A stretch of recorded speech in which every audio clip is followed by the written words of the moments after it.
नमो हरिहन्ताणं नमो सिद्धाणं नमो आयर्याणं नमो वज्रायाणं नमो लोहे संवसाहुणम् तीन भुवन में वीतराग विज्ञान शिव स्वरूप शिव का नमः योग समाहिते।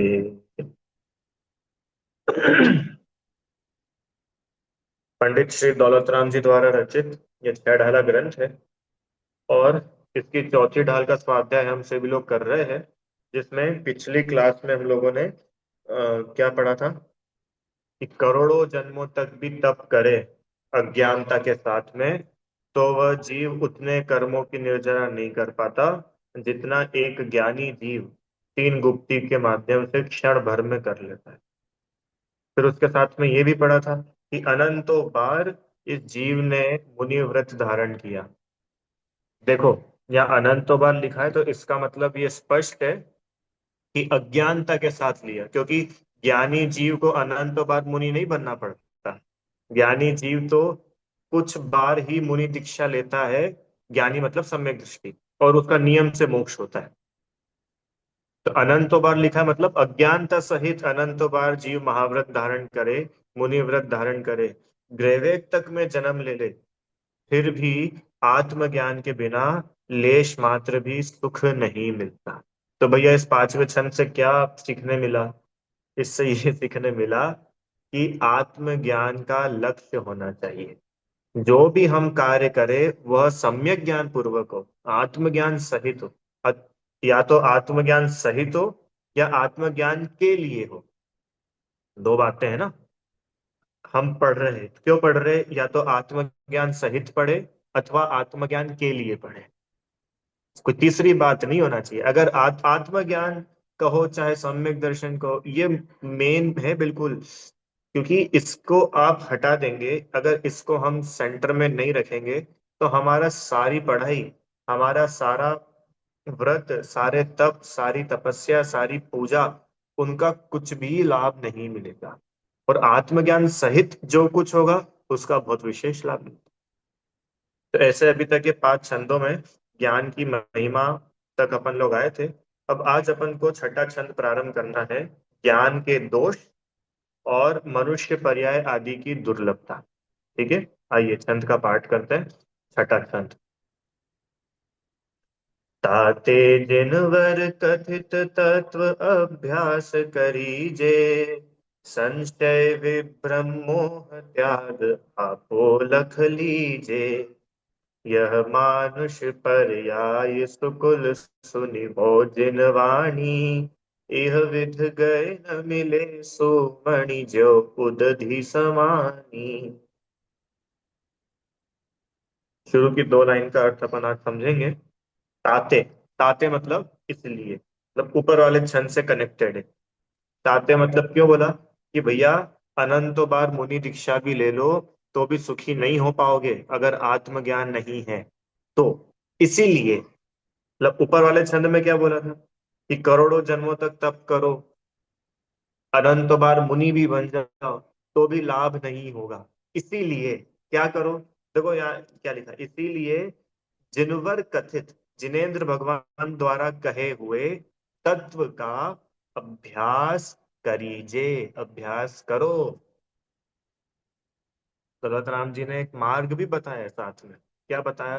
कि भाई जिनेन्द्र भगवान ने जो तत्व बताया है, जो वस्तु स्वरूप बताया है, उस तत्व का अभ्यास करो। क्या हो जाएगा कि वो तत्व का अभ्यास करो और संशय, विभ्रम, मोह का त्याग कर आपो लख लीजे। आपो मतलब स्वरूप को, आत्मा को लखो। लखो मतलब देखो। लखना मतलब क्या होता है? देखना। ठीक है। अब ये दो लाइन है, शब्द तो समझ में आ गए, अब इनको थोड़ा डिटेल करते हैं। ताते, इसीलिए जिनेन्द्र भगवान द्वारा बताए गए तत्वों का अभ्यास करना चाहिए। प्रश्न, कैसे अभ्यास करना चाहिए? क्या लगता है जिनदेव के बताए तत्वों का अभ्यास करना मतलब क्या है?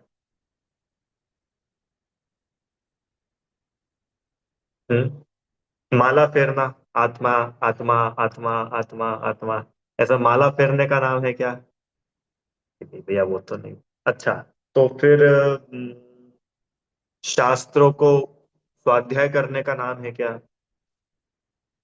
शास्त्रों को पढ़ना, स्वाध्याय करना, क्या इसका नाम तत्व अभ्यास है क्या?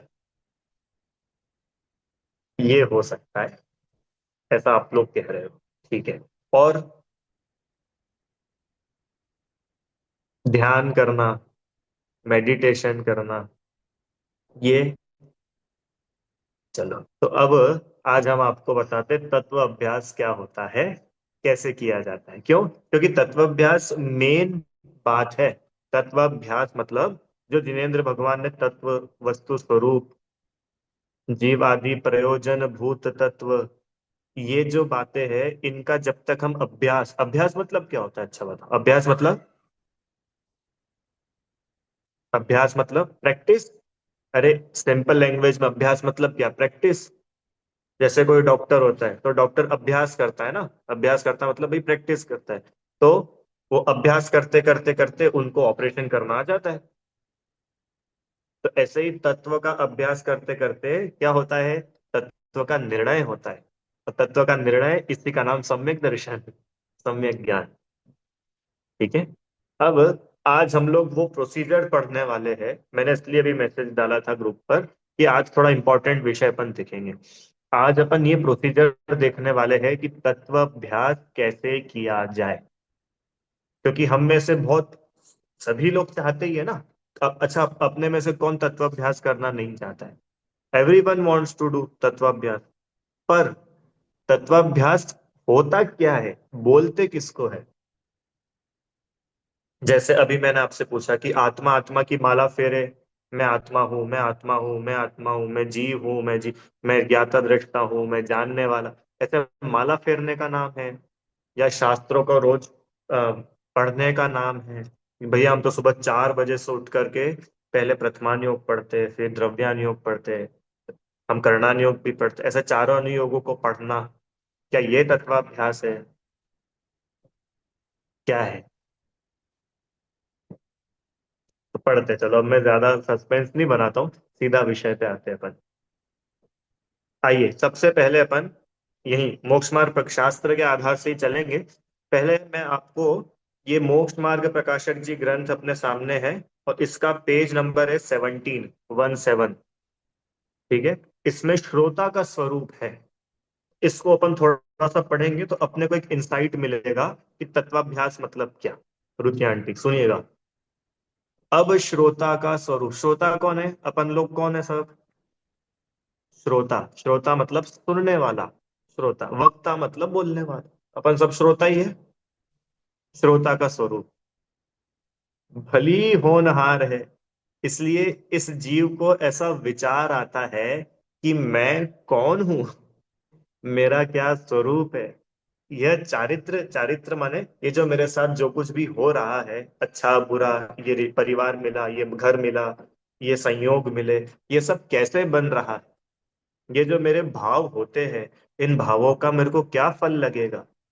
जीव दुखी हो रहा है, सो दुख दूर करने का क्या उपाय है। माने ऐसा जीव जिसके अंदर ये क्वेश्चंस उठे, रियल में बोल रहा हूं, मतलब ऐसा नहीं बनावटी क्वेश्चन, जिसके अंतरंग में ईमानदारी से ऐसे प्रश्न उठे कि मैं हूं कौन, ये जो सब चल रहा है ये क्यों चल रहा है, अभी मैं जो भाव कर रहा हूं इनका फल आएगा कि नहीं आएगा, कैसा आएगा। हाँ, मुझे इतनी बातों का निर्णय करके मेरा कुछ हित सो करना, ऐसे विचार से उद्यमवंत हुआ है। ये तत्वाभ्यास का फर्स्ट है कि हमारे अंतरंग में ऐसा विचार तो उत्पन्न हो। जय श्री आंटी जी। कैसा विचार? ऐसा नहीं, अभी इसी में लिखा है पंडित जी ने कि वो स्वाध्याय करता है तो पढ़ता है तो पढ़ जाता है, पता ही नहीं चलता क्या पढ़ लिया। इसका नाम विचार नहीं है, इसका नाम अभ्यास नहीं है। कई बार ऐसा है कि पढ़ता है तो मानो कोई दूसरे के लिए जैसे पढ़ापन है। क्या पढ़ा? बहुत छोटे बच्चे होते हैं ना, छोटे बच्चों के उसमें वो आती है बाल बोध में, शुद्धातम है मेरा नाम, मात्र जानना मेरा काम। तो बच पढ़ा, तो कैसे पढ़ा कि कोई थर्ड पर्सन है शुद्धातम, उसके बारे में कुछ लिखा है। माने आत्मा पढ़ भी लेते हैं, पर ऐसा लगता ही नहीं है कि यहाँ जो आत्मा लिखा है ये मैं ही हूँ। अच्छा बताओ, पहली ढाल पढ़ी तो पहली ढाल पढ़ करके अपने को ऐसा लगा कि ये जो चार गति के दुख लिखे हैं ये मेरी ही पिक्चर चल रही है? नहीं, वो तो भैया वो तो उन लोगों की है जो भूल आपको भरमत पा दी, हमारी थोड़ी है। इसका मतलब अभी अपन अपने लक्ष्य से पढ़ ही नहीं रहे। और जो अपने लक्ष्य से मतलब अपने गोल से कि मुझे अपना कल्याण करना है, इन बातों का मैं निर्णय करूंगा तो मेरा हित होगा। इसलिए ऐसा विचार वो करता है। ये जीव तत्वाभ्यास करने के लिए अब रेडी हुआ है। अभी तत्वाभ्यास शुरू होने वाला है। अरे आप लोग समझ रहे हो कि नहीं? क्योंकि वो पिछला वाला छंद बड़ा खतरनाक है। अरे अनंतों बार जीव मुनि बन गया तो क्या कमी रह गई? क्या उसने कोई एकाध व्रत कम पाले होंगे? क्या उसने परिचय कम सहन करे होंगे? क्या उपसर्गों में वो चलायमान हो गया होगा? कि ऐसा तो कुछ नहीं हुआ। उसने द बेस्ट जो बन सकता था सब कुछ किया। तो क्या नहीं किया? तत्व विचार। ठीक है। अब सुनो, मेरे जो इतने सारे प्रश्न हैं, अथवा मेरे को मेरा हित करना है, तो मेरे हित की, इस कार्य की सिद्धि शास्त्र सुनने से होती है। ऐसा जानकर अति प्रीति पूर्वक शास्त्र सुनता है, शास्त्र पढ़ता है, दोनों लगा लेना। कुछ पूछना हो सो पूछता है, फिर उसको जो गुरुओं के द्वारा कहे हुए अर्थ अपने अंतरंग में बारंबार विचारता है, अपने विचार से सत्य अर्थों का निश्चय करके जो कर्तव्य हो उसका उद्यमी होता है। ऐसा तो नवीन श्रोता का स्वरूप जानना। अपन सब नवीन ही है। अगर ये सारी स्टेजेस पार नहीं हुई है तो अपन लोग तो न्यू श्रोता ही है ना, बिगिनर। बिगिनर ही है अपन लोग। क्या बोला मैंने? थोड़ा फास्ट पढ़ लिया, वापस से देखते हैं इसको। बात क्या चल रही है? वहां पर बात आई कि भाई अनंतों बार मुनि व्रत धारण किए, करोड़ों करोड़ों जन्मों तक तप किया, तो भी कोई लाभ नहीं मिला। इसीलिए जिनेंद्र भगवान द्वारा कहे तत्वों का अभ्यास करो। ठीक है। अब प्रश्न कि कैसे अभ्यास करें? तो यहाँ पे वो अभ्यास कैसे किया जाता है, उसकी बिल्कुल प्रारंभिक चीज बोली। क्या बोला? कि भाई सबसे पहले तो ये विचार तो करो, भली होना।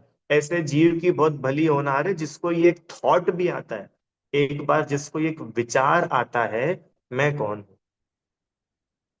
दिन भर में ईमानदारी से विचार करना।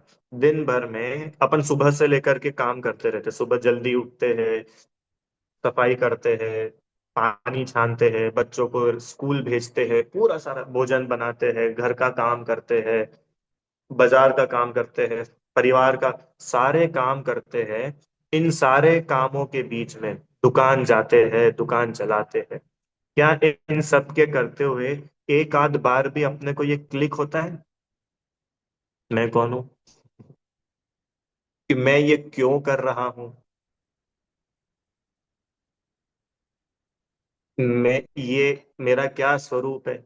ये चीज अपने को क्लिक होनी चाहिए। और अगर नहीं होती है तो अपने को बुद्धिपूर्वक इसको क्लिक करना आना चाहिए। जो आप बोल रहे थे ना कि ध्यान करना, मेडिटेशन करना, ये इसी का नाम है ध्यान। और ध्यान मतलब ठीक है, शुरुआत में कोई वॉलेंटरीली बैठ करके करे, टाइम निकाल करके कि भैया बहुत दिन भर की किच किच पिच पिच हो गई, अब आधे घंटे में शांति से बैठूंगा।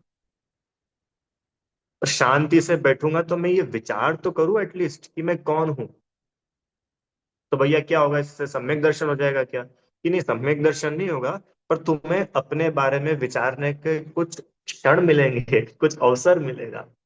तो अपने को समझ में आएगा कि ये जो अपन दौड़ भाग किए जा रहे हैं इसका रिजल्ट जीरो है। तो थोड़ा वहां से उपयोग घटे और आत्महित में लगे। इसलिए यहाँ पर ऐसा पंडित जी ने लिखा। समझ में आया आप लोगों को? कुछ पूछना हो तो पूछता है। ये है तत्वाभ्यास। देखो आगे आगे तो बहुत सुंदर बताया है। हम्म। अब भैया अब ये तत्व विचार करना आ गया। ये बात अब मैंने बहुत जल्दी स्किप कर दिया, वो विषय है श्रोता का स्वरूप, आप लोग अपने लेवल पर पढ़ना। देखो क्या लिखा है। कोई मंद कषाय आदि का कारण पाकर ज्ञानावरण आदि कर्मों का क्षयोक्षम हुआ, जिससे तत्व विचार करने की शक्ति हुई, तथा मोह मंद हुआ, जिससे तत्व विचार में उद्यम हुआ, और बाह्य निमित्त देव शास्त्र गुरु आदि का हुआ, उनसे सच्चे उपदेश का लाभ हुआ। तो देखो भैया, अपन यहाँ तक तो पहुंच ही गए। बाह्य में सच्चे देव शास्त्र गुरु का लाभ भी हो गया, अपन लोगों का मोह भी बंद है, तो अपन कक्षा में आकर के बैठ जाते हैं। अगर मोह तीव्र हो तो क्यों बैठे, क्यों जीव स्वाध्याय करे, क्यों आत्महित की बात में रुचि ले। राइट। तो इतना तक तो अपन आ गए। अब आगे चलो। वहां अपने प्रयोजन भूत मोक्ष मार्ग के देव शास्त्र देव गुरु धर्म आदि के जीवादि तत्वों के तथा निज पर और अपने को अहितकारी हितकारी भावों के इत्यादि के उपदेश से सावधान होकर ऐसा विचार किया कि अहो, अब तत्वाभ्यास।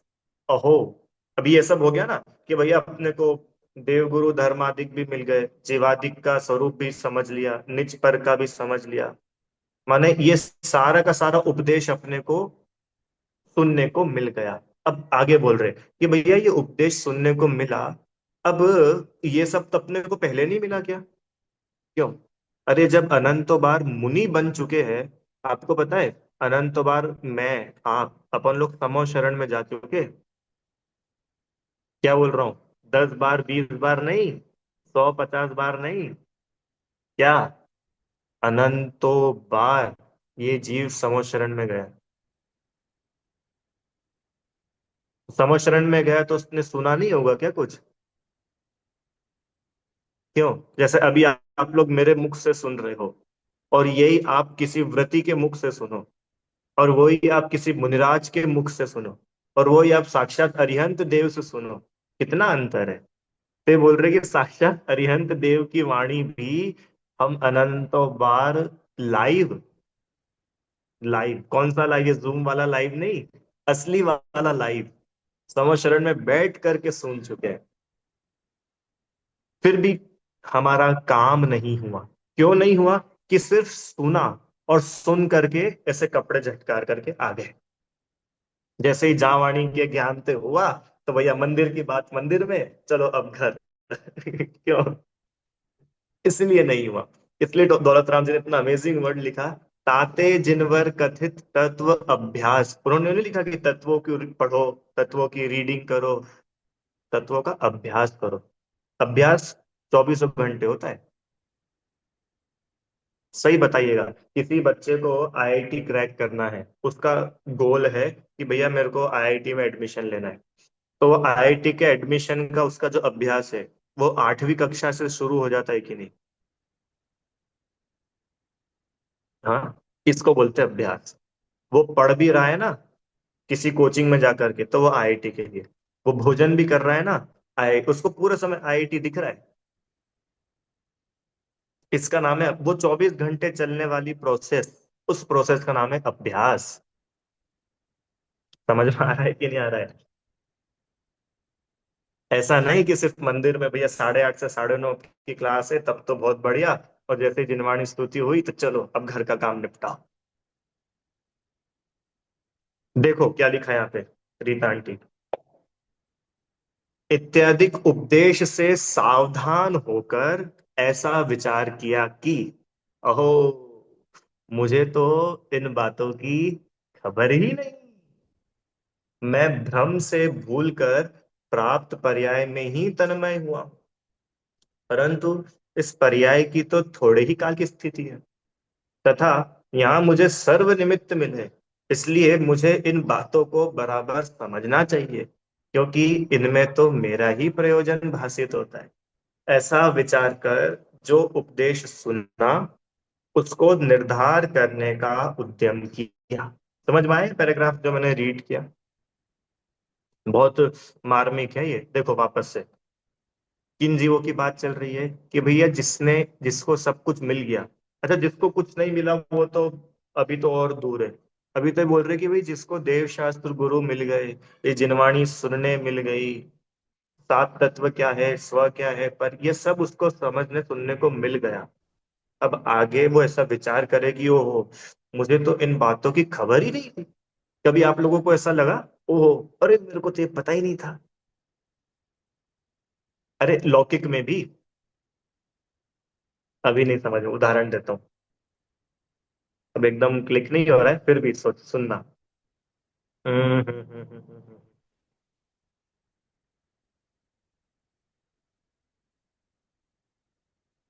बुखार, बुखार आता है ना, बुखार कभी, तो बुखार आए और अपन कुछ ऐसी चीज खा रहे हो या कोई इन्फेक्शन हो जाता है किसी चीज से, एलर्जी होती है ना, एलर्जी।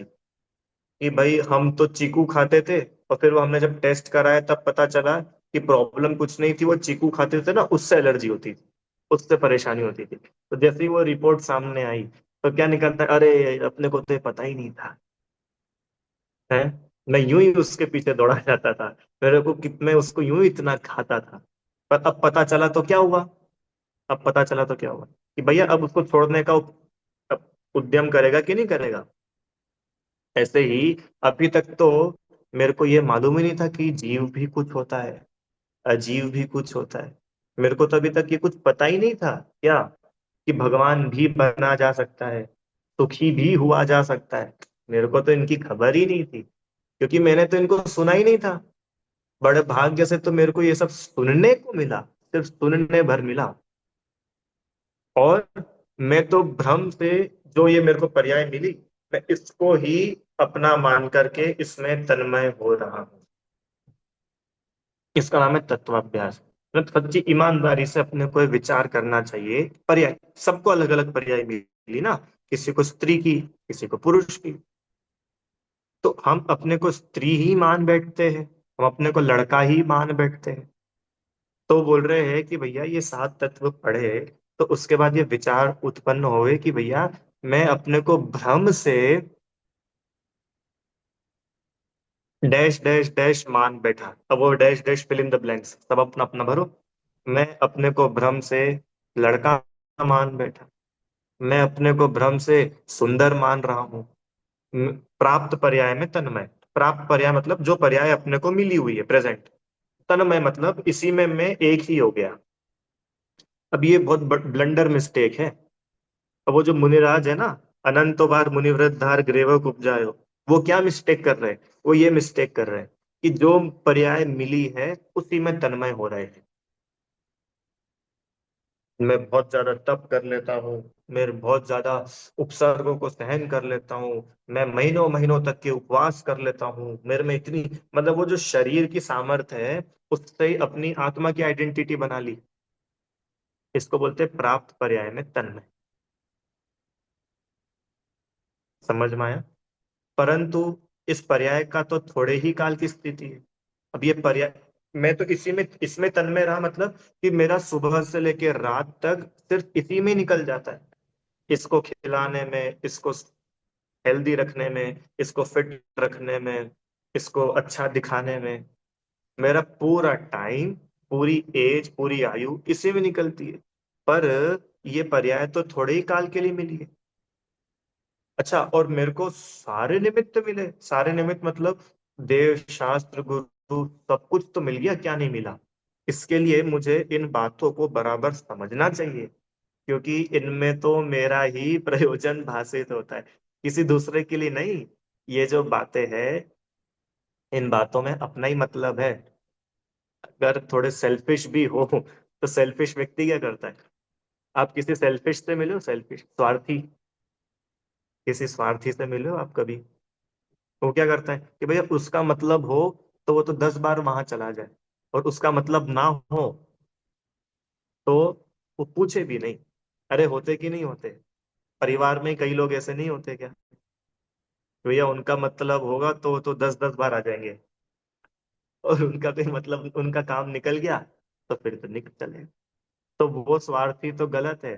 पर अपने को अपने मामले में सेल्फिश होना बहुत जरूरी है, कि भाई जहां से अपना खुद का भला हो रहा है, अपना ही फायदा हो रहा है, वो काम तो अपने को करना चाहिए ना। ठीक है। देखो आगे। अब ये पैराग्राफ बहुत इंपॉर्टेंट है। वाह। देखना, अब सुनना ध्यान से।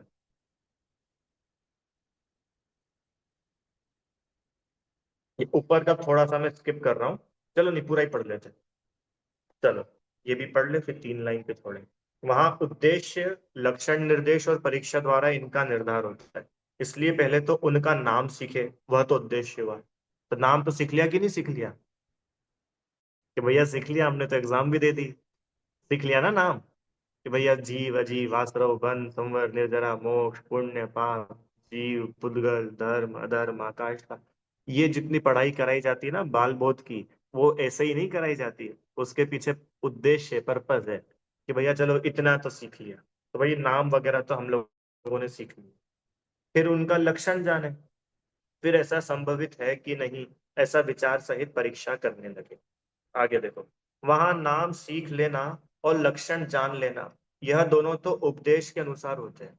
जैसा उपदेश दिया हो वैसा याद कर लेना। तथा परीक्षा करना मतलब एग्जामिन करना, जो हमने पढ़ा, सुना, समझा, सोचा, उसको, उसका परीक्षा करना कि यार ये है तो ये सही है कि नहीं। समझ में आए?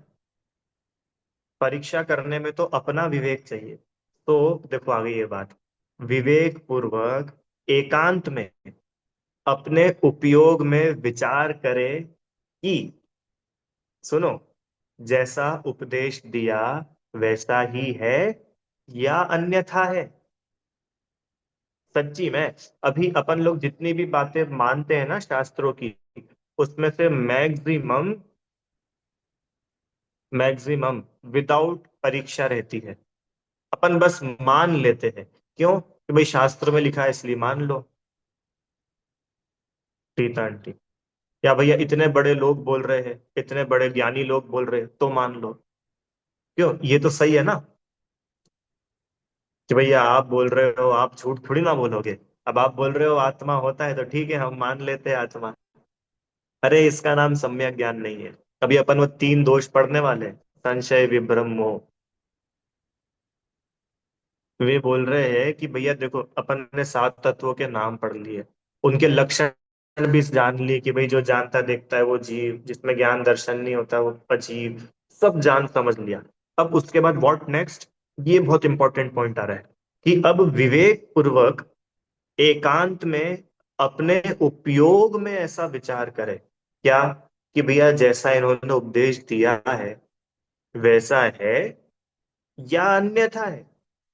क्या बोला? ये शास्त्र स्वाध्याय करने की टेक्निक है। ये बहुत इंपॉर्टेंट है। सच्ची में 1-1 घंटे का स्वाध्याय तो होना ही नहीं चाहिए। ईमानदारी, पता है स्वाध्याय करने का आपको सही तरीका बताऊं, बिल्कुल सही तरीका। जैसे मान के चलिए, ये देखो, ये मेरे सामने ये ग्रंथ है। ठीक है। अब मुझे ये पूरा ग्रंथ है, इसका स्वाध्याय करना है। तो पता है इसका स्वाध्याय कैसा होना चाहिए? मैंने ग्रंथ खोला, ठीक है, एक लाइन पढ़ी और ग्रंथ बंद कर दिया।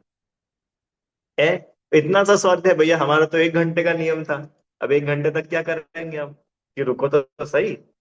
अभी जो अब एक लाइन पढ़ी ना, अब उस एक लाइन का विचार करो। ये बहुत बहुत गजब का तरीका है, आप लोग करके देखना कभी ऐसा। उस एक लाइन, जैसे मान लो हमने एक लाइन पढ़ी, क्या एक लाइन पढ़ी कि भूल आपको भरमतवादी। ये एक लाइन हमने पढ़ी। अरे पढ़ी कि नहीं पढ़ी? पहली ढाल में, जीव अपने स्वरूप को भूल करके चारों गतियों में भटकता है। अब पढ़ ली। अब पढ़ करके ऐसे हाँ नहीं करना। वो तो दौलत राम जी ने लिखी, अपन ने पढ़ी। अब सुनो आगे, अब क्या करना है? कि अब विवेक पूर्वक एकांत में अपने उपयोग में विचार करो, कि जैसा यहां पर लिखा है वैसा ही है या अन्यथा है। अब इसमें मेहनत लगेगी।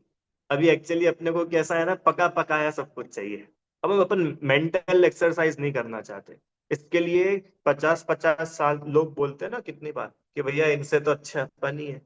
बताओ, 50-50 साल से स्वाध्याय कर रहे, तो भी इनमें कोई बदलाव नहीं आया। अरे सुना है कि नहीं आप लोगों ने ऐसा डायलॉग? हाँ। 60-60 70-70 साल से पूजा कर रहे, तो भी बिल्कुल वैसे के वैसे ही है। ये क्यों हो रहा है? क्योंकि जितनी पूजा, जितना स्वाध्याय कर रहे हैं, पढ़ना चल रहा है, वो ओनली फॉर्मेलिटी हो रहा है, उससे ज्यादा नहीं।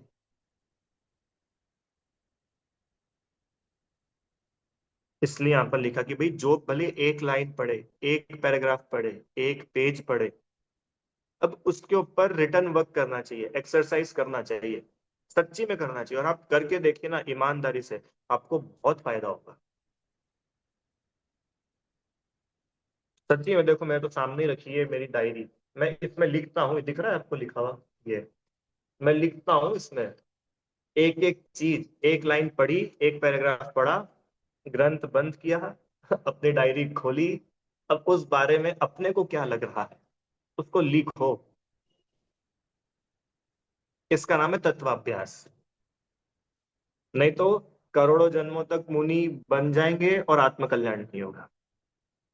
ये ऐसा एक समय सार नहीं, ऐसे करोड़ों अरबों खरबों शास्त्र भी हम रट लेंगे ना, कल्पना कीजिए रट लेंगे, तो भी आत्मकल्याण नहीं होगा। क्योंकि आत्मकल्याण का मार्ग ये है ही नहीं। आत्मकल्याण का मार्ग ये सामने लिखा है। इसलिए मैंने बोला था आज बहुत गजब की बात आने वाली। ये है तत्वाभ्यास। देखो क्या लिखा, विवेक पूर्वक एकांत में, मैं कौन हूँ, आया कहाँ से, और मेरा रूप क्या, संबंध दुख में कौन है, स्वीकृत करूं परिहार क्या। ये तो 5 क्वेश्चन है। अब आगे, इसका विचार विवेक पूर्वक शांत होकर कीजिए। इसका विचार करो विवेक पूर्वक, शांति से, भाग दौड़ में नहीं, शांति से। चलो आगे चलते। विवेक पूर्वक एकांत में अपने उपयोग में विचार करे कि ये जो उपदेश दिया है वैसा ही है या कुछ और है। अब वहां अनुमान आदिक प्रमाण से बराबर समझे। अनुमान आदिक मतलब अपना अनुमान लगा करके उसको व्यवस्थित उसको समझे। आगे, अथवा उपदेश तो ऐसा है, ऐसा न माने तो ऐसा होगा। इसमें प्रबल युक्ति कौन है, निर्बल युक्ति कौन है? जो प्रबल भाषित हो उसे सत्य जाने, तथा यदि उपदेश में अन्यथा भाषित हो। जब पहले यहां तक समझो, वहां जो अपन ने पढ़ा, मान के चलो अपन ने पढ़ा, भूल आपको भ्रमतवादी। अब ये पढ़ करके अपन इसका विचार कर रहे हैं, विवेक पूर्वक एकांत में अपने उपयोग में विचार कर रहे हैं कि क्या सच्ची में आत्म स्वरूप को भूलकर ही जीव भटकता है या कुछ और कारण है। तो अपने उपयोग से, चार अनुयोग में प्रथमानुयोग से उसका मिलान करके देखो कि वहां तो ऐसा लिखा है। उन्होंने बताया कि भाई देखो, ये इसने आत्म स्वरूप को नहीं जाना, पाप बांधा, नरक में चला गया, चारों गतियों में भटक रहा है। इसने आत्म स्वरूप को नहीं जाना, दया दान किया, स्वर्ग में चले गया, फिर भी चारों गति में भटक रहा है। तो ये आपके, ये अपने अनुमान आदि, प्रबल और निर्बल युक्ति मतलब, युक्ति मतलब क्या होता है युक्ति? युक्ति, लॉजिक। लॉजिक समझते, लॉजिक? लॉजिक, लॉजिक भी एग्जैक्ट वर्ड नहीं है, पर युक्ति मतलब उसका रीजनिंग, रीजनिंग क्यों है, वो काय के लिए है, तो उसमें क्या भारी है, क्या हल्का है, क्या मेरे को लगता है कि यार ये तो होना ही चाहिए। इसको बोलते हैं प्रबल युक्ति। निर्बल युक्ति मतलब वो हो भी सकता है नहीं भी हो, इस प्रकार से। तो जो प्रबल भाषित हो उसे सत्य जाने, तथा यदि उपदेश में अन्यथा सत्य भाषित हो अथवा उसमें संदेह रहे, निर्धार ना हो, वाह, तो जो विशेषज्ञ हो उनसे पूछे और वे उत्तर दे, सो उसका विचार करे। क्या गजब, ये स्टेप नंबर 3। पहला स्टेप तो क्या था कि अपन ने जो भी पढ़ा सुना, अपन ने पढ़ा, क्या पढ़ा कि पर वस्तु में सुख नहीं है। राइट, ये आप लोगों ने पढ़ा है कि नहीं पढ़ा है आज तक? पर पदार्थ में सुख नहीं है। या इसको और थोड़ा सा सिंप्लीफाई करूं, रुपए पैसे में सुख नहीं है। राइट, ये पढ़ा है। पर पढ़ तो लिया, पर अपने को ऐसा लगता है क्या? लगता तो नहीं। अपन विचार करो, फिर भी अपन ने उसको बहुत विचार किया, उस पर बहुत वर्क किया, फिर भी ऐसे ही लगा फाइनली कि भैया आप भले ही बोल दो रुपए पैसे में सुख नहीं है, पर हमको तो दुनिया में वही सुखी दिख रहे हैं जिनके पास आज की तारीख में संपन्नता है, रुपया है, धन है, घर है, खाने पीने को है। क्यों? जिनके घर में गाड़ियां है, नौकर चाकर है, हमको वो सुखी दिखते हैं। और जिनके घर में ये कुछ भी नहीं है, हमको वो बड़े दुखी दिखते, हैरान परेशान दिखते। हमने कोशिश की समझने की, पर हमको आपकी बात समझ में नहीं आती। हमको आपने जो उपदेश दिया, हमको तो कुछ अन्यथा ही सत्य लगता है। आप ऐसा बोलते हो कि धन आदि में सुख है, पर हमको तो लगता है कि धन आदि में सुख नहीं है। पर भैया हमको तो लगता है कि उसमें ही सुख है। ईमानदारी से रहना करके, ईमानदारी से रहकर करना पड़ेगा। अरे लगता है तो बोल दो, क्या दिक्कत है? अब देखो, अगली स्टेप, यदि उपदेश में अन्यथा सत्य भाषित हो अथवा उसमें संदेह हो, निर्धार, निर्धार मतलब कोई डिसीजन ना बने, तो जो विशेषज्ञ हो उनसे पूछे। ऐसा नहीं क्या कि भैया हो जनवाणी में लिखा होगा, पर अपने को तो नहीं मालूम, तो छोड़ो अपन तो उसको ही सत्य मान लो। रुचि आंटी किसको? कि जो अपने को लगता है उसी को। कि नहीं, अपने को भले ही लग रहा है, पर जो उसमें स्पेशलाइज्ड है, जो उसमें विशेषज्ञ है, जो उस जिनवाणी के मर्म को जानते समझते हैं, उनसे पूछो। और वो जो उसका सल्यूशन बताए, वो जो उसका उत्तर दे, फिर उसका विचार करो। समझ में आया क्या?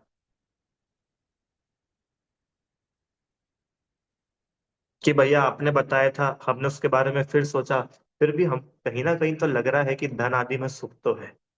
तो ठीक है, फिर से जा करके पूछो, फिर वो जो उत्तर दे, फिर उसका विचार करो। इस प्रकार जब तक निर्धार न हो, तब तक प्रश्न उत्तर करे। इसका नाम है तत्वाभ्यास। अब मेरा ये आप लोगों से प्रश्न है, अपन सभी लोग, अपन ऐसा तत्वाभ्यास कितनी बार करते हैं? कि भैया कितनी बार तो छोड़ो, आज तक एक बार भी नहीं किया। जबकि ऐसा, इसको बोलते हैं स्वाध्याय। समझ में आया? आगे, अथवा समान बुद्धि के धारक को उनसे अपना विचार जैसा हुआ हो वैसा कहे, प्रश्नोत्तर द्वारा परस्पर चर्चा करे, जो प्रश्नोत्तर में निरूपण हुआ हो उसका एकांत में विचार करे। समझ में आया आपको? मैंने थोड़ा फास्ट पढ़ दिया। जो भाई हो सकता है ना कि भाई अपने को अपने से अधिक ज्ञानी हर समय अवेलेबल ना हो, तो क्या करे कि भाई जो अपने समान बुद्धि वाले ही हो, अपने साधर्मी आदि को, उनके साथ में बैठ करके विचार करो, आपस में डिस्कस करो, प्रश्नोत्तर द्वारा परस्पर में चर्चा, डिस्कशन, और प्रश्नोत्तर में फिर जो समझ में आया, निरूपण हुआ, उसका फिर से विचार करो। इस प्रकार जब तक अपने अंतरंग में जैसा उपदेश दिया था वैसा ही निर्णय ना हो। क्या लिखा? अपने अंतरंग में जैसा उपदेश दिया था वैसा ही निर्णय होकर भाव भाषित ना हो, तब तक इस ही प्रकार उद्यम किया करे। ये है वो एक लाइन का अर्थ, एक पैराग्राफ। ताते जिनवर कथित तत्व अभ्यास करी। समझ में आया क्या? ये बहुत गजब का पैराग्राफ है, पेज नंबर 258। अब आप लोग शायद ऐसा सोच रहे होंगे कि भैया शुरू शुरू में तो आप बोल रहे थे सम्यक दर्शन बड़ा सरल है, सम्यक ज्ञान बड़ा सरल है, अब ये हमने पढ़ा, हमको तो और कठिन लगने लग गया। क्यों? तो हमने जब बोला तो था कि जो करे उसके लिए सरल है, जो नहीं करे उसके लिए तो कठिन है। नहीं, आप ईमानदारी से एक बार करके देखना, सच में। आप अपने लेवल पर कोई भी ग्रंथ का अगर स्वाध्याय कर रहे हो, तो जो भी लाइन आपने पढ़ी, चाहे रत्नकरण शावकाचार हो, चाहे पद्म, कुछ भी कोई सा भी ग्रंथ हो, हमने जो भी पैराग्राफ, जो भी टॉपिक, जो भी लाइन पढ़ी, अब उसको ज्यादा लंबा नहीं पढ़ना। आपको पता है अपनी ये क्या बोलते हैं इसको, रिटेन करने की क्षमता बहुत कम है। ये पंचम काल है ना, पंचम काल में बुद्धि धीरे धीरे धीरे धीरे धीरे कम होती जाती है। तो अपन लोगों में ऐसी क्षमता ही नहीं है, क्या करें, क्या कि एक एक घंटे तक अपन पूरा पूरा ग्रंथ पढ़ ले और अपने को सब चीजें याद रह जाए, याद रह जाए बोल रहा हूँ, समझ में आ जाए तो बात की बात है। अभी ये जो क्लास हुई है ना, अभी रिकॉर्डिंग डल जाएगी यूट्यूब पे, आप लोग इसको सुनना, सुन करके आपको पता चल है ये कब बोला था आपने, ये तो हमने सुना ही नहीं था। अरे ऐसा होता है कि नहीं होता है रीता आंटी? जो अपन ने सुना हो उसी की रिकॉर्डिंग बाद में सुनो तो अपने को पता चलता है कि यार ये बात तो अपन ने सुनी नहीं। मतलब अपना उपयोग अभी इतना ज्यादा कमजोर है, ज्ञान इतना ज्यादा कमजोर है, इसलिए एक एक घंटे स्वाध्याय मतलब पढ़ना, वो अपने को ज्यादा कुछ फ्रूटफुल नहीं मिल होता। उसकी बजाय 5 मिनट 10 मिनट किसी विषय को पढ़ो, और उससे अपने क्या निर्णय बन रहे हैं उसको लिख करके, विचार करके, उसमें अपना उपयोग लगा करके उसका डिसीजन, उसका निर्धारण करना चाहिए। इसका नाम है ताते जिनवर कथित तत्व अभ्यास करिए। समझ में आया क्या आप लोगों को? ठीक है। कभी एक ही लाइन हुई, अभी तो दूसरी लाइन बची है उसकी। क्या था वो लाइन, क्या है? ताते जिनवर तथित तत्व अभ्यास। अब देखो यहाँ पर जो लिखा है उसका, आत्मा और पर वस्तुओं के भेद विज्ञान को प्राप्त करने के लिए जिनदेव द्वारा प्ररूपित सच्चे तत्वों का पठन पाठन करना चाहिए। अब यहाँ तो भैया पठन पाठन जितना ही लिखा है, ऊपर भी उन्होंने लिखा तत्व अभ्यास। पर ये तत्व अभ्यास अब आपको समझ में आ गया ना, कंटिन्यू चलने वाली प्रोसेस का नाम। हम जो भी पढ़े उसको ब्लाइंडली फॉलो ना करें, उसमें हम अपने लॉजिक, इसमें आगे दिया हुआ है, मैं पूरा प्रकरण अभी नहीं पढ़ रहा हूँ, उसमें हम अपने लॉजिक्स लगा करके उसको फिर माने। समझ में आया है क्या? इसका नाम है तत्व अभ्यास। अभी बहुत लोग पूछते हैं भैया तत्व अभ्यास कैसे करे, तत्व अभ्यास कैसे करे? ऐसे करे, मेंटल वर्क करे।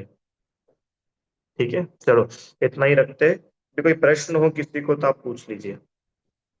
अब ये विषय थोड़ा सा लंबा है, संशय विभ्रम, तो उसको अपन कल करेंगे। संशय विभ्रम अनध्य, अभी ये भी बहुत अमेजिंग है। संशय विभ्रम अनध्यवसाय, ये सम्यक ज्ञान के दोष है। जैसे सम्यक दर्शन के अपन ने 8 दोष देखे थे ना, शंका, कांक्षा, विचिकित्सा, मूढ़ दृष्टि, अनुगुहन, अस्थितीकरण, अवात्सल्य, अप्रभावना, ऐसे ही विचिकित्सा, ऐसे ये सम्यक ज्ञान के 3 दोष हैं, संशय, विपर्य और अनध्यवसाय। इनको अपन थोड़ा सा कल व्यवस्थित समझेंगे। अभी आप लोग को कुछ प्रश्न हो तो आप लोग पूछ लीजिए।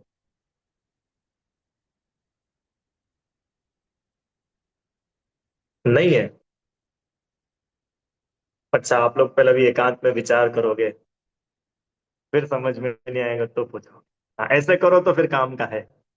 ठीक है, चलो क्या क्या बोल रहे हैं ये? ज्यादा ज्ञान ही नहीं हो जिसको वो कैसे करेगा? अरे बहुत सिंपल है।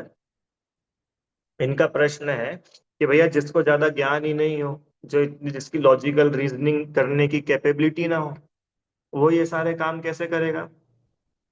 बड़ा सरल है, एक उदाहरण से आपको समझाता हूँ।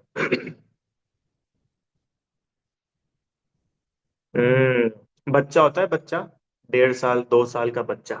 हम्म उसकी सारी प्रॉब्लम का एक ही आंसर है। क्या?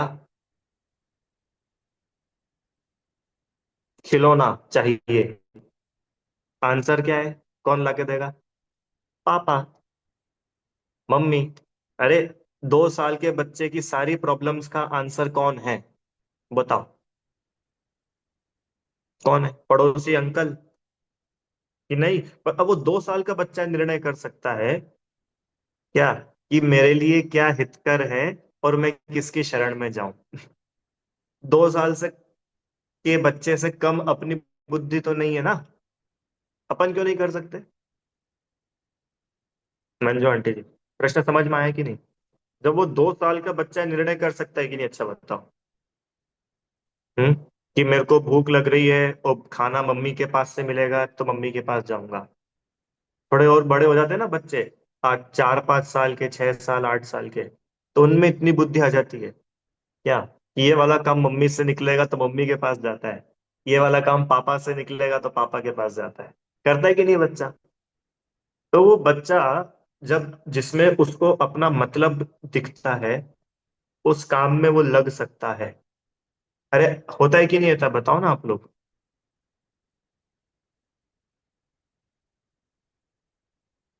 अच्छा, आप लोग भूख भूख लगती तो क्या करते हो?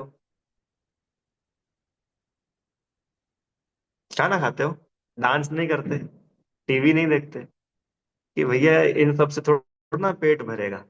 भोजन करते हैं। अभी ये इसका नाम तो डिसीजन मेकिंग है कि हमारे पास ये सारे ऑप्शंस है। भोजन कर लो, डांस देख लो, मूवी देख लो, क्रिकेट खेल लो, न्यूज़पेपर पढ़ लो, पर हमारी प्रॉब्लम है भूख। तो उसका सॉल्यूशन है भोजन। अभी ये डिसीजन लेने में कितना टाइम लगा?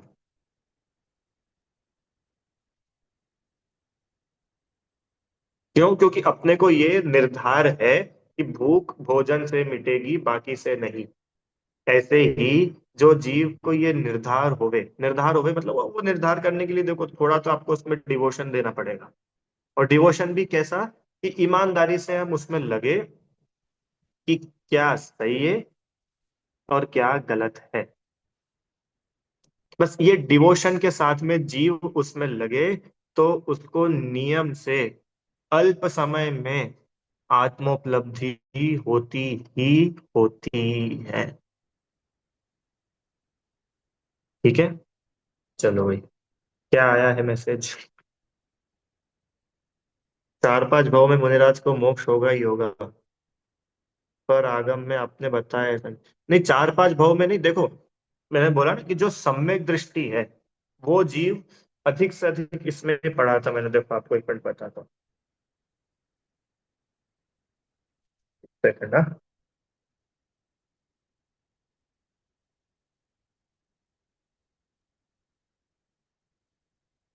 इसमें लिखा था। हाँ, ये देखो, ये एक पुस्तक है, छह ढाला दर्पण, है ना? ये हमारे यहाँ पे इंदौर से छपी है पुस्तक है ये। इसमें एक बात लिखी है, आपको पढ़ करके सुनाता हूँ मैं, सुनिएगा ध्यान से। इसमें प्रश्न है कि अनंत बार मुनि व्रत धारण कर कौन सा जीव 9 ग्रह तक जाता है? तो वहां लिखा ना, मुनि व्रत धार अनंत बार ग्रेवक उपजायो। तो भाई कौन सा मुनि है ऐसे कि जो अनंतों बार भी मुनि बने और ग्रेवक तक चले जाए? उत्तर, महाव्रतों का निरतिचार पालन करके अभव्य मिथ्या दृष्टि द्रव्य लिंगी मुनि ही अनंत बार 9 ग्रह में उत्पन्न हो सकता है। सम्यक दृष्टि तो अनंत सम्यक दृष्टि जीव अनंत बार मुनि नहीं बन सकता, क्योंकि अगर वो सम्यक तो सहित है तो अल्प समय में ही मोक्ष चला जाएगा। अभी आपने जो लिखा है कि 4-5 भाव में मोक्ष, कि अगर सम्यक दृष्टि है, सम्यक सहित है, तो नियम से जाएंगे ही जाएंगे। देखो अगला प्रश्न इसमें लिखा है, भव्य जीव अधिक से अधिक 32 बार भावलिंगी मुनि बन सकता है, क्योंकि 32 बार में नियम से मोक्ष चला जाता है। ये करणानि योग का नियम है कि कोई जीव अगर भावलिंग, दो अपन ने पढ़ा था ना, द्रव्य लिंग और भावलिंग। भावलिंग मतलब सम्यक्त्व सहित मुनि बना, और द्रव्य लिंग मतलब सम्यक्त्व रहित मुनि बना। तो सम्यक्त्व सहित अगर कोई जीव मुनि बनेगा तो मैक्स टू मैक्स, अधिक से अधिक 32 टाइम्स ही बनेगा। उसका नियम से मोक्ष होगा। समझ में आए? अरे आप इनकी बात कर रहे, पार्श्वनाथ भगवान का जीव, हाथी की पर्याय में सम्यक दर्शन हुआ, फिर स्वर्ग में गया, वहां से आकर के मुनि बना, सम्यक दृष्टि मुनि थे। फिर स्वर्ग में गए, फिर आकर के पुनः मुनि बने, फिर स्वर्ग में गए, फिर आकर के पुनः मुनि बने। अरे हुआ कि नहीं हुआ? पर सम्यक तो होने के बाद में अब अनंत भव नहीं है, अब तो कुछ ही समय में मोक्ष है, ऐसा समझना। ठीक है भाई, समझ में आया आपको? किस पर विश्वास करें? सत्य पर विश्वास करें, जिनवाणी पर विश्वास करें। देखो ये भी एक आपने अच्छा पॉइंट लिया, इसको भी थोड़ा सा खोलता हूं मैं। अभी हमको क्या लगता है कि भाई किसी बड़े व्यक्ति ने बोल दिया तो वो सत्य होगा ही। इसको बोलते ब्लाइंडली फॉलो करना। तो ब्लाइंड फॉलो करना ठीक है उस केस में कि हमको उस व्यक्ति का निर्णय हो। क्या बोला?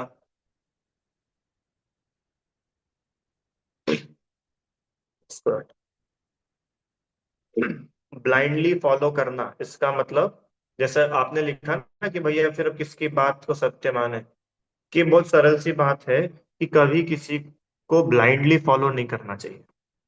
ब्लाइंडली फॉलो मतलब कि भैया ये इतने बड़े हैं, इनके तो यूट्यूब पे इतने सब्सक्राइबर्स है, इनके तो इतने लोग फॉलोअर्स है, इनके तो इतनी पब्लिक इनके पास में आती है, तो भैया ये जो बोलेंगे वो तो सही ही होगा। ऐसा जरूरी नहीं है। तो फिर वो बात जो बोली, चाहे वो मैं बोलूं, चाहे आप बोले, चाहे जिनवाणी में लिखी हो, उसका हम विश्वास कैसे करें? तो उसका विश्वास करने के लिए, अरे समंत भद्र आचार्य ने तो भगवान तक का विश्वास नहीं किया। मालूम है आपको? आचार्य समंत भद्र, जिन्होंने रत्नकरण श्रौकाचार्य जी ग्रंथ लिखा, उन्होंने भगवान का भी विश्वास नहीं किया। उन्होंने भगवान की भी परीक्षा कर ली कि भाई भगवान, हम आपको इसलिए नहीं भगवान बोलते, हम आपकी इसलिए जय नहीं बोलते क्योंकि देव आकर के आपकी स्तुति करते हैं, देव आकर के आपकी सेवा कर रहे हैं, आपका समो शरण लग रहा है? आपका शरीर ऐसा है, आप आकाश में हो, ये सब है इसलिए हम आपकी पूजा भक्ति नहीं करते, हम आपकी एग्जाम लेंगे। और उन्होंने एग्जाम ली, और उनके एग्जाम का आधार था वीतरागता सर्वज्ञता। और वो वीतरागता सर्वज्ञता सिर्फ आप में ही मिली, अन्य कहीं नहीं मिली। इसलिए मैं आपको नमस्कार कर रहा हूं। भगवान के सच्चे भक्त बनो, अंधे भक्त नहीं। ये समंत भद्राचार्य सिखा के गए अपने को।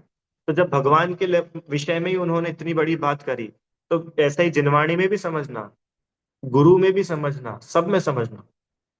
हमें परीक्षा, जिन धर्म परीक्षा प्रधानी है, आज्ञा प्रधानी नहीं है। तो भाई बड़े बड़े लोग ऐसी बात बोलते हैं कि बड़े बड़े लोगों का पहले निर्णय करो, फिर उनकी बातों का निर्णय होगा। अपने हिसाब से बड़े लोग कौन है? क्यों? अपने हिसाब से बड़े लोग कौन है? बड़े लोग कौन है? बड़े लोग वो जिनके बहुत बड़े बड़े फॉलोअर्स हो, जिनके बहुत बड़े बड़े भीड़ हो, जिनका खूब नाम हो, पूरी दुनिया जिनको जानती हो। हम्म, वो बड़े बड़े लोग हैं। तो वे बोल रहे कि ऐसी भी संभावना है कि ऐसे बड़े लोगों की कही हुई बातें भी झूठी हो सकती है, क्योंकि वो जो बड़प्पन उनका दिख रहा है, वो तो यश नाम कर्म की प्रकृति ही का अच्छा उनका उदय है। अच्छा मेरे को बताओ, मोदी जी बड़े लोग हैं कि नहीं? लौकिक में देखो, लौकिक में, धार्मिक अलग करो। मोदी जी बड़े लोग हैं कि नहीं? कि भैया क्या बात कर रहे हो, मोदी जी तो पूरी दुनिया में छाए हुए हैं। छाए हुए कि नहीं छाए हुए? तो क्या मोदी जी की सारी बातें सच्ची होती है क्या? हम्म? समझ में आया कि नहीं आया? ऐसे ही अपने को, इसलिए यहाँ पर उन्होंने भी लिखा, टोडरमल जी ने भी, कि अपने को परीक्षा करना चाहिए, अपनी बुद्धि लगा करके परीक्षा करनी चाहिए। पहले देव शास्त्र गुरु का मोटा मोटा निर्णय करो कि भैया बाकी दुनिया में तो रागी द्वेषी देवी देवता है, इनमें तो सार है नहीं, हाँ, ये वीतरागी है, इनकी कही हुई वाणी, ये जिनवाणी, ये हमारे मोक्ष का आधार है। अब इस मोक्ष के आधारभूत जिनवाणी जो है, इस जिनवाणी को मैं अंधी श्रद्धा के साथ नहीं पढ़ूंगा। सुनना, इतनी तो श्रद्धा है कि मोक्ष मार्ग इसमें मिलेगा, अन्य में नहीं मिलेगा। पर अब इसमें से भी जो मैं पढ़ूंगा उसको भी अपनी, जब तक मैं उसको अपने अनुभव में प्रमाण नहीं करूं, तब तक वो मेरे लिए बार बार विचारने का विषय है। इसमें लिखा ना कि भाई जिनवाणी में बस लिखा है कि धन आदि में सुख नहीं है, पर अपने को क्या लग रहा है? तो इसका मतलब भी जिनवाणी को अंधे भक्त होकर के फॉलो नहीं करो, उसके ऊपर खूब मेहनत करनी चाहिए, खूब मेहनत करनी चाहिए, दुनिया में देखना चाहिए। अभी हम एक जगह पर गए, वहां पर, समय है आप लोगों के पास? 5-7 मिनट ले ले और। ठीक है। तो वहां पर पंच कल्याणक चल रहा था, सौधर में इंद्र थे। तो हमने ऐसे ही रैंडम उनसे पूछ लिया, वो पंच कल्याणक में कोई सौधर में इंद्र बने हो तो ऑब्वियसली वो बहुत धनपति होंगे, तभी सौधर में इंद्र बने होंगे ना। तो हमने उनसे पूछ लिया कि आप ये बताइए कि आपने अपने जीवन में इतना सब कुछ कमाया, इतना बिजनेस किया, आपकी इतनी फैक्ट्री है, सब कुछ है, तो अब आप अपनी लाइफ में इस पॉइंट पर आकर के आपको क्या लगता है? बताए उनका क्या उत्तर था? उनका ये उत्तर था कि हमें ऐसा लगता है कि हमने हमारे इतने साल वेस्ट कर दिए। क्या उत्तर था उनका? हमने हमारे जीवन का इतना समय वेस्ट कर दिया। जो बात, जो वस्तु स्वरूप, जो स्वाध्याय, जो देवशास्त्र गुरु हमको अब 60-65 की उम्र में आकर के मिले, समझ में आया, ये हमको बहुत पहले मिल जाते तो अच्छा होता। अब शास्त्र में भी लिखा है धन आदि में सुख नहीं है, और जो प्रत्यक्ष में धनपति है वे भी बोल रहे हैं धन में सुख नहीं है। तो शास्त्र की बात पे अंधा विश्वास नहीं, पर जो व्यक्ति बोल रहा है वो तो अपने अनुभव से बोल रहा है ना। समझ में आया? तो ऐसा बार बार उस चीज का विचार पूर्वक निर्णय किया जाता है। ठीक है। तो बड़े बड़े लोग क्या बोल रहे हैं, उससे ज्यादा महत्वपूर्ण ये है कि वो जो बोल रहे हैं उसमें सत्यता कितनी है। ठीक। दूसरा प्रश्न आपका ये है कि पंचम काल में मोक्ष है या नहीं? नहीं, पंचम काल में मोक्ष नहीं है, पंचम काल में मोक्ष मार्ग है। अंतर समझ में आया? मोक्ष नहीं है, क्योंकि मोक्ष तो, मोक्ष के योग्य जो सहनन चाहिए, जो आत्म स्थिरता चाहिए, उतना इस काल में संभव नहीं है। हाँ, मोक्ष नहीं है, परंतु मोक्ष मार्ग अवश्य है। ठीक है। कोई यूं बोले कि भैया पंचम काल है, मोक्ष तो होता नहीं, तो क्या करो? अब क्या मतलब मुनि बनने से? क्यों? मुनि तो जब बनेंगे ना जब मोक्ष हो पाएगा। आपने आचार्य शांति सागर जी का नाम सुना? चारित्र चक्रवर्ती, इस सदी के प्रथम आचार्य, 20वीं सदी के। तो उनसे किसी ने प्रश्न पूछा कि महाराज जी, ये पंचम काल में मोक्ष होता है कि नहीं होता है? बोले नहीं होता। बोले जब मोक्ष होता ही नहीं तो काहे के लिए आप ये नग्न रहते हो, इतना परिचय सहन करते हो, इतना विहार करना पड़ता है, कितना कितना कष्ट है, आप क्यों सहन करते हो? जब मोक्ष होता ही नहीं है तो काहे के लिए दीक्षा लेना? तो आचार्य देव ने उनको सामने एक आम का पेड़ था, वो आम का पेड़ दिखाया। बोले ये सामने दिख रहा है कि हाँ, क्या है ये आम का वृक्ष है। तो बोले इसमें आम तो लगे ही नहीं है। कि हाँ, अभी ठंड का सीजन चल रहा है, अभी गर्मी का सीजन आएगा तो इस पेड़ पर आम लगेंगे। तो फिर उन्होंने बोला कि देखो अभी इसमें आम नहीं लग रहा, तो ऐसा तो नहीं है कि हम इस पेड़ को काट देते हैं, इस पेड़ को खत्म ही कर देते हैं। ऐसे ही पंचम काल में मोक्ष नहीं हो, कोई बात नहीं, पर मोक्ष मार्ग तो है ना। समझ में आ रहा है कि नहीं आ रहा है? अरे कितने लोग तो ऐसा तक बोल देते हैं कि पंचम काल में तो सम्यक दर्शन ही नहीं होता। आप पता है ये बोल करके आप कितनी बड़ी मिस्टेक कर रहे हो। पंचम काल में सम्यक दर्शन नहीं होता है। बोलो, आप में से कितने लोगों को लगता है नहीं होता?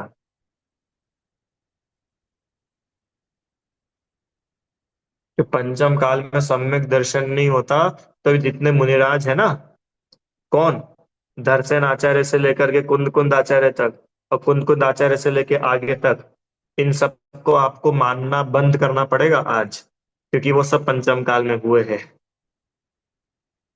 और कोई बाय बर्थ सम्यक दर्शन लेकर के नहीं आए थे।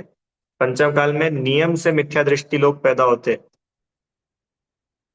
तो भैया पंचम काल में सम्यक दर्शन भी होता है, सम्यक ज्ञान भी होता है, और सम्यक चारित्र भी होता है।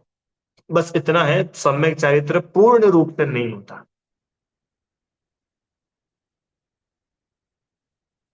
समझ में आया? सम्यक चारित्र जो है वो पूर्ण रूप से नहीं होता, उसकी पूर्णता नहीं होती, इस कारण से मोक्ष नहीं हो पाता। और अगर पूर्णता हो जावे तो मोक्ष भी हो जाए, परंतु पूर्णता बनती नहीं है, इसलिए मोक्ष भी नहीं होता।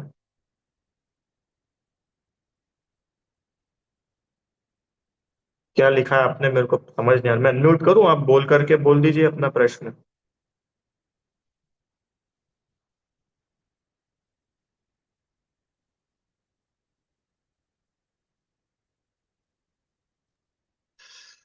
इस भव के मुनिराजों को कौन से भव में जाकर मोक्ष की प्राप्ति होगी? मतलब क्या वापिस है, कौन से मुनिराज को?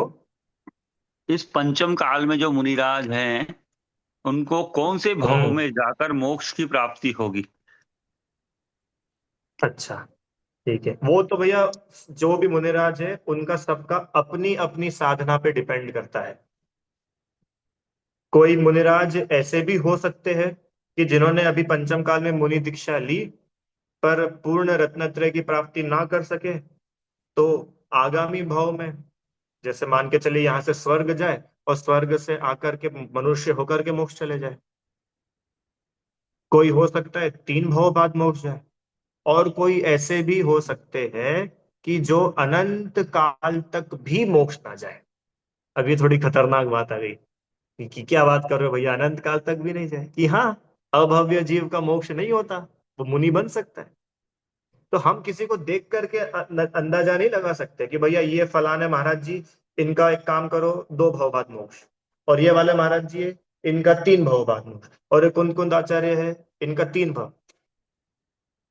ये आप और हम नहीं अंदाजा लगाया जा सकता। तो भैया अपनी क्या ड्यूटी है?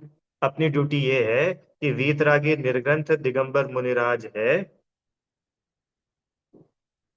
रत्नत्रय पूर्ण मुनिराज है, उनकी हर प्रकार से हमको वंदना, उनकी श्रद्धा, उनकी विनय, उनकी स्तुति, उनकी पूजा, वैयाव्रत हमारा करने का कर्तव्य है। सागर धर्मामृत में आशाधर जी कविवर ने लिखा, श्रावक कौन? कि जिसके हृदय में प्रति समय मुनिराज के लिए भक्ति और प्रति समय मुनि होने की भावना चलती रहे, वो जीव है श्रावक। और मुनिराज कौन? कि जो रत्नत्रय से परिपूर्ण है, वे मुनिराज। ठीक है। तो इस प्रकार से इन दोनों में व्यवस्थित अपने को बैलेंस समझना चाहिए। ना पंचम काल में मोक्ष होता है तो ऐसा मान करके, अच्छा पंचम काल में मुनि होते कि नहीं होते? कि भैया कैसी बात कर रहे हो, बिल्कुल होते हैं। पंचम काल के अंत तक मुनि होंगे। और ये मेरी आपकी बात नहीं है, सर्वज्ञ देव की बात है। ठीक है। जो विशेष ज्ञानी जीव है, कोई अवधि ज्ञानी हो, तो वे जरूर बता सकते हैं कि भैया ये जीव है, ये 3 भाव बाद मोक्ष जाएंगे। पर अवधि ज्ञानी अभी वर्तमान में इस पंचम काल में यहाँ पर उपलब्ध ही नहीं है, होते ही नहीं है। कुछ निमित्त ज्ञानी हो सकते हैं, पर वो भी इतना विशेष नहीं बता पाते। ठीक है। तो जैसे पुराणों में आता है ना कि कोई बता देता है कि ये जीव स्वप्न आया, क्या स्वप्न आया? उगता हुआ सूरज देखा। तो वो उसने स्वप्न का समाधान दिया कि हे रानी, तुम्हारे गर्भ में तद्भव मोक्षगामी जीव आया है। तो भाई कैसे बता दिया? कि भैया उस समय ऐसा विशेष निमित्त ज्ञान आदि होते थे। मुनिराज आदि के पास अवधि ज्ञान होते थे, इसलिए बतला सकते थे। पर आज इस पंचम काल में किसी के ज्ञान में इतनी विशुद्धि और निर्मलता नहीं है कि कोई जीव सटीक बता सके कि ये फलाने जीव इतने भाव में मोक्ष जाएंगे। ठीक है। और भैया फलाना कोई जाए नहीं जाए, अपन उनकी छोड़े, अपन अपनी तो टिकट बुक करें, अपना तो रिजर्वेशन कर लेवे। कैसे होगा अपना रिजर्वेशन? सम्यक दर्शन, सम्यक ज्ञान, सम्यक चारित्र। और यहाँ पर आए, ताते जिनवर कथित तत्व अभ्यास करिए। और तत्वाभ्यास समझ में आया ना?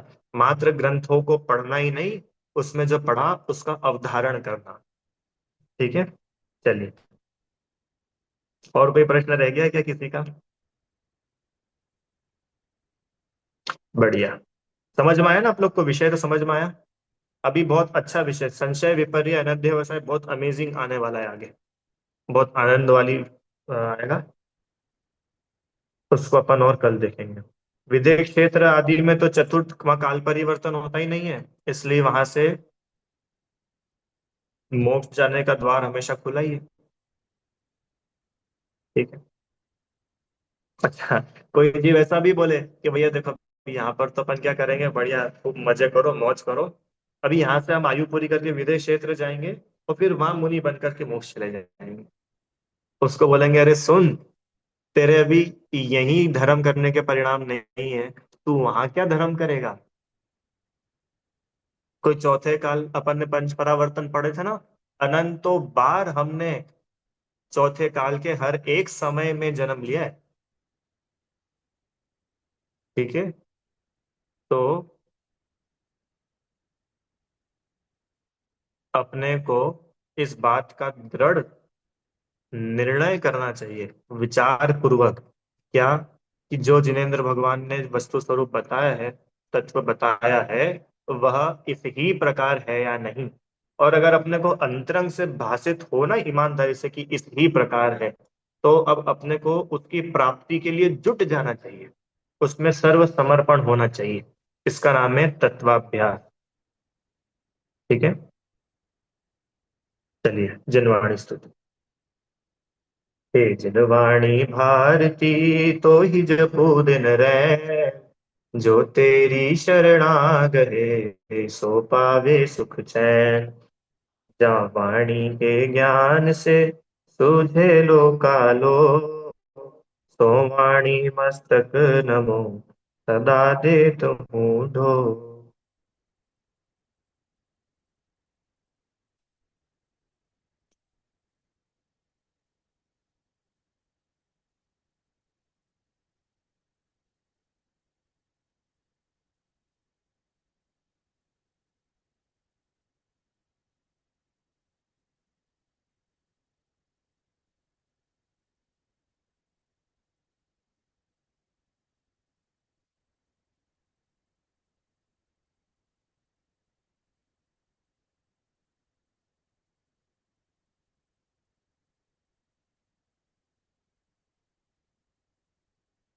जय बोलिए द्वादशांग में जनवाणी माता की जय हो। महान जैन धर्म की जय। जय जिनेन्द्र।